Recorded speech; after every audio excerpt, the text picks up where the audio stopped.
Well,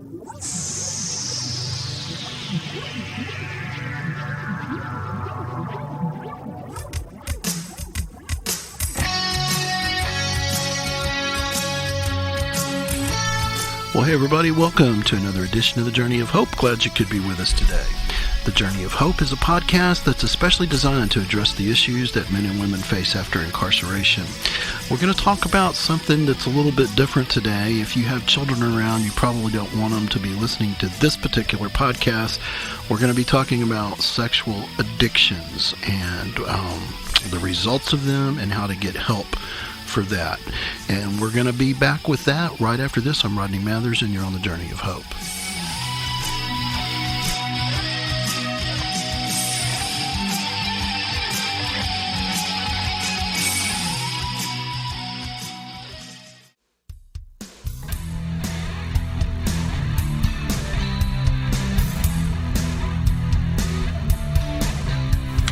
Hey, if you got an idea for a podcast, let me know.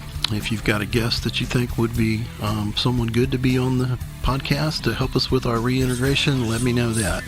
You can always catch me at Rodney at yahoo.com. That's MATHERS RODNEY at yahoo.com.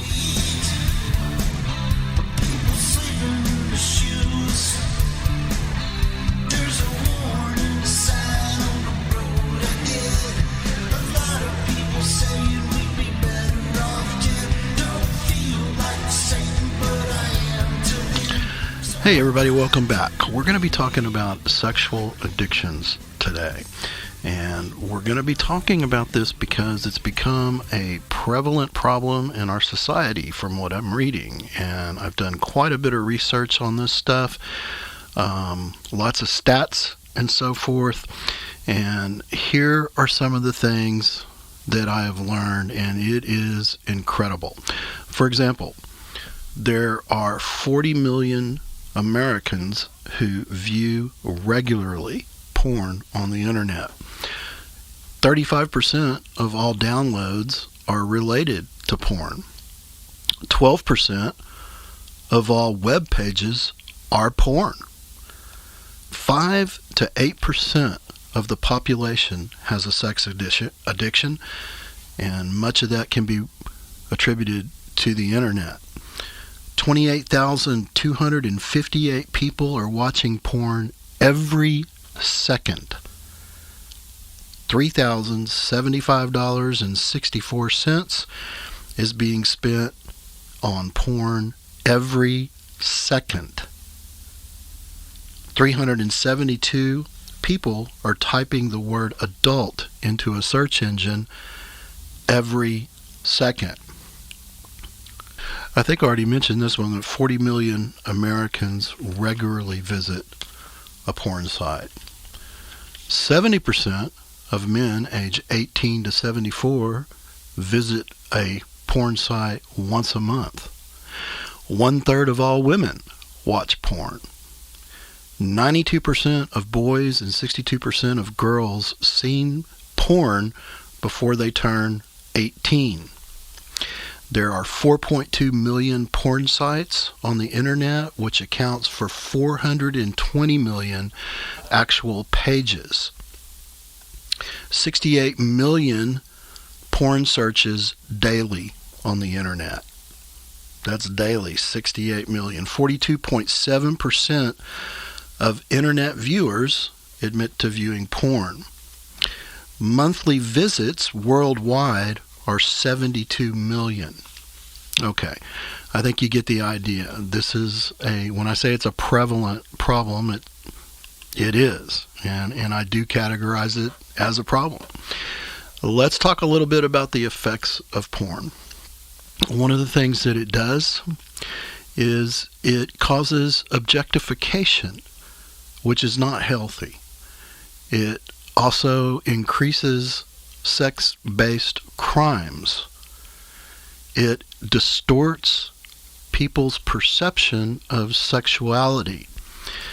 It is addictive, it can be addictive, and it can affect the relationships in a marriage. And I want to kind of, for just a second, focus in on the addictive part of it. The addiction itself can cause low self-esteem, depression. It creates a permissiveness that damages an individual's social life and professional life. And people use it as a coping mechanism to deal with stress, which is similar to what you see with alcoholism and drug use. Now, you can get help for this, and I want to mention a couple of ways to do that. One is a place on the internet called sexhelp.com. It's free, and it gives you a screening tool to look at whether you have a problem or not. It's called sexhelp.com. Another thing you can do if you want to get some help with this is look at something called SAA, Sex Addicts Anonymous. It's a 12-step, and all you got to do to Google it is to find, you Google it and you can find a meeting close to you. Another thing you can do is there's a service out there for the family members of people with sex addictions. It's called S-Anon. It's you can Google that and find a meeting locator for family members of sex addicts. And finally, I want to end with this. I heard somebody say this once. Porn is the wrong way on a one-way road, and you need to turn around. I think that you'll feel better.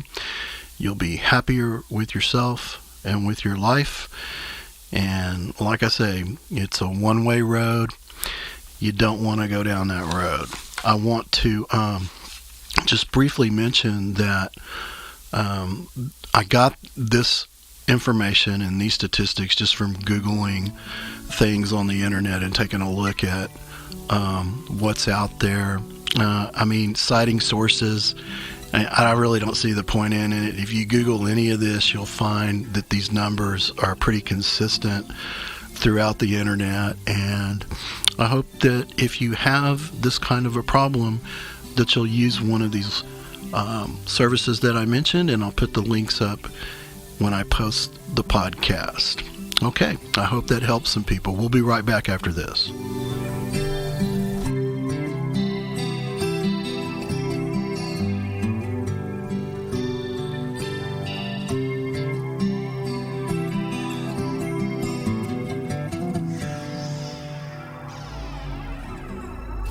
I just want to take a second to encourage you to don't give up. Keep trying.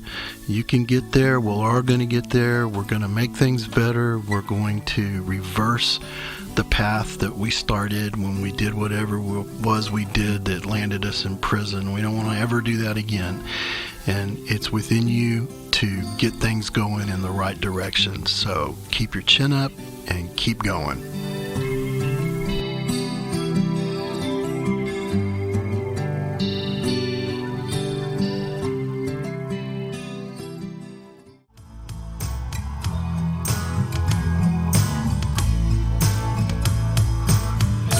Hey there, thanks for listening. I hope you get something out of this today. And I want to remind you that if God is for you, who can be against you? We'll see you next time right here on the Journey of Hope.